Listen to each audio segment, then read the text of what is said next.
Yung interview ko sa kanyang yon, hindi pa nga po pwede yun kasi nga, hindi raw nagpapa-interview si Inday ng ganong haba kasi nga, shy siya, may stage fright. Ngayon, she doesn't look like someone who has stage fright. As in, pag umahanap siya sa media ngayon, panoorin niyo yung mga dati ni In Inday. control, oo. Talagang, Iba ngayon yung control ni Inday, iba yung commanding presence.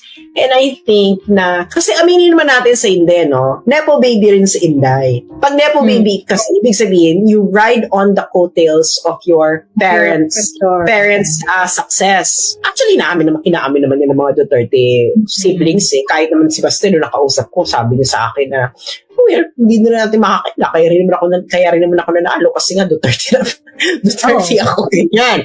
So, meron silang self-awareness. They have self-awareness that they are in their place because of their parents' success.